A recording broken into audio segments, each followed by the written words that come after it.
Good evening and welcome to the News Hour. A spate of Saturday night gun violence has left more American families grieving.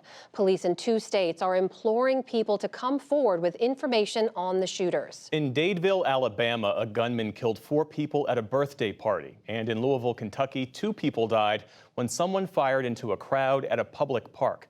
We start tonight in Alabama, where authorities have yet to release many details or name a suspect.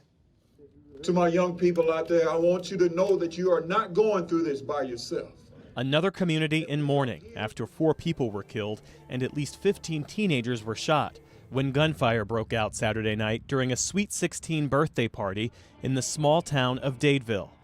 Bree Hutchinson is one of the many victims now recovering. I grabbed onto somebody, I don't know who, and I was yelling for help, and nobody would help me, so I had to gain my strength and walk outside after being shot. A GoFundMe account has been set up to help victims cover their medical expenses and for the families who now have to make funeral arrangements. Dadeville police have refused to provide details about the case, but they're asking members of the community for help. If you are at home right now or you know somebody that has any information about what occurred last night, I cannot stress this enough, ever how minor you think it is, we absolutely need you to share it. A county coroner today identified the 4 people who died in Saturday's shooting as 23-year-old Corbin DeMontre Holston, 19-year-old Marcia Emmanuel Collins, 17-year-old Shankivia Nicole Smith, and 18-year-old Philstavius Dowdell. Dowdell was at the party celebrating his sister's 16th birthday and committed to play football at Jacksonville State University this fall. Dadeville High School football coach Roger McDonald. We went undefeated regular season and made it to the playoffs 3 years in a row, and he was a big part of that. He was just a leader, and as far as his ability, just an electrifying player, but just a special kid, always smiling, yes sir, no sir, thank you, well respected, just everything you'd want out of a teammate or a player.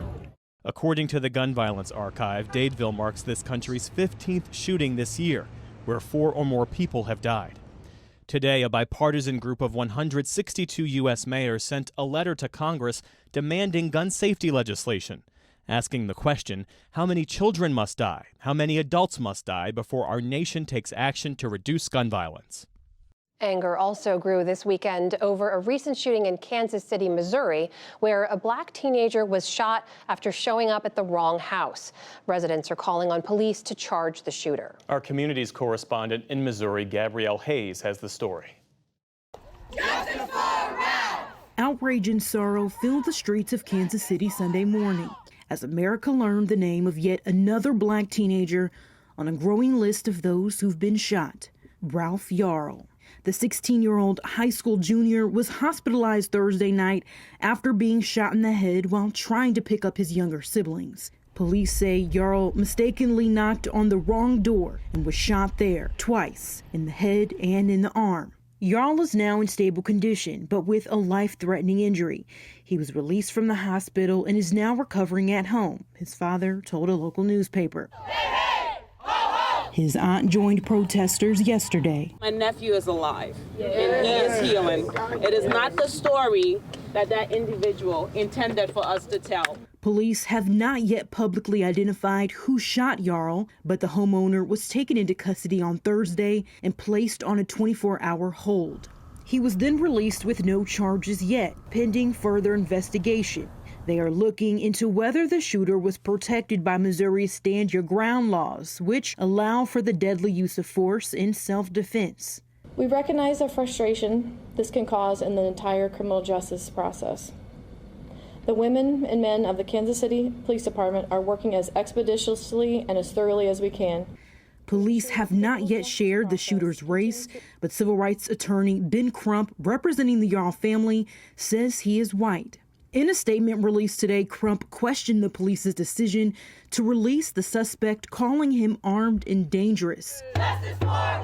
The shooting has deepened already existing wounds in Kansas City, which organizers say has a long history of police distrust. We are not getting feedback, and especially if it's a person of color, that is an issue.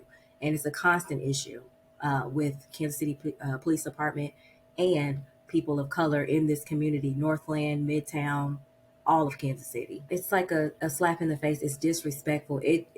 It literally shows us what you think about our lives. Kansas City's Mayor Quentin Lucas says he's been in touch with the family. We're working hard to uphold the principles of justice in this community and to make sure that there's fairness throughout.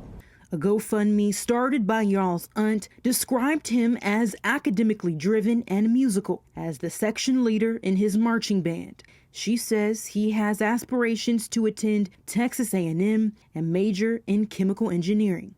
For the PBS NewsHour, I'm Gabrielle Hayes.